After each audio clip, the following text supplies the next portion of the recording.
Hey, so I hope everyone is doing well. I thought it'd be fun to talk about my dream guitar that I'm looking for and just share my thoughts about this.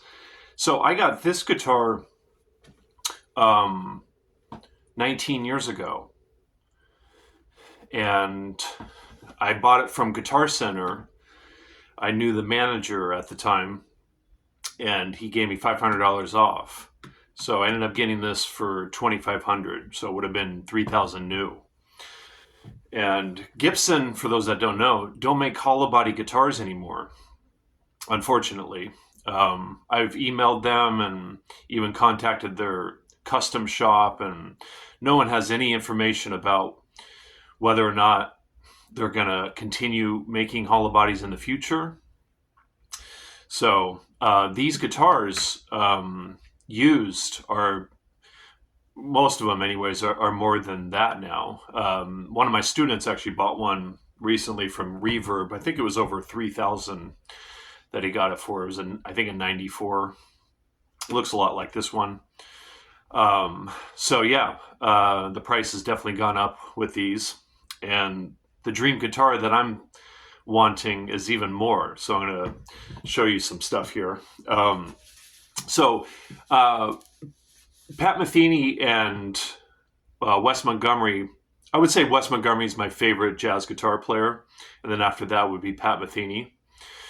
But Pat was initially my favorite jazz guitar player when I was younger, and so that is definitely part of the inspiration behind getting this guitar. Not completely though, but here's Pat with his 175. It's all battered and everything. And that was his main guitar for a good chunk of years.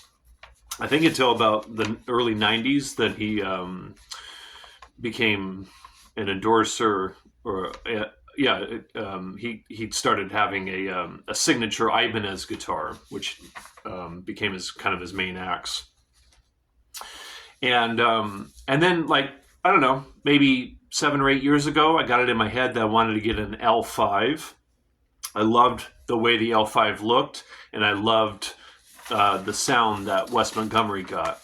And so that's what Wes Montgomery played, was an L5.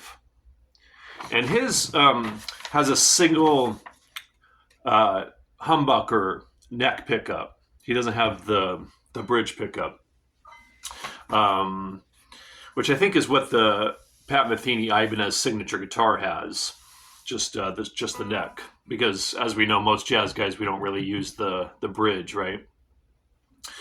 But then I got it in my head that I wanted to have a 175 body, because that's just what I prefer aesthetically, and also how it sits, as far as, the way it feels when I sit with it.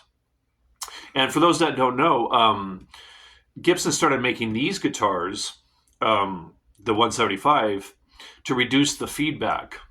There might have been other reasons for making these, but from what I understand, that was the main reason, because the L5 that Wes used has a solid top to it, and so very susceptible to feedback, and also it's a really big guitar. So these are a little smaller, and this has a laminate top, so it doesn't feed back as much. And so it's really good for that. But then I got it in my head, like I was going to say, that I wanted this body type, but with the L5 construction. And that's what this is. That's what the L4 is. So the L4 is a L5 construction with a 175 body. So it's perfect. And the thing that I love about this is I can't think of any guitar players that use this. Of course, there are guitar players using an L4, but I can't. I'm not aware of any of them. So I like the idea of having a guitar that no one else that I'm aware of is using. So this I've been looking for on the internet for quite some time now, and what I want specifically is I want it to be a sunburst, but I want it to have some red coloring in it. even a little bit more than this picture gives off. And this one is actually available on Reverb for $12,000, but it's got a mahogany back and sides. And I want a flame maple back and sides. And there's actually one on Reverb that's available, but it's more of a tobacco burst. It's not a sunburst, even though in the description it says sunburst.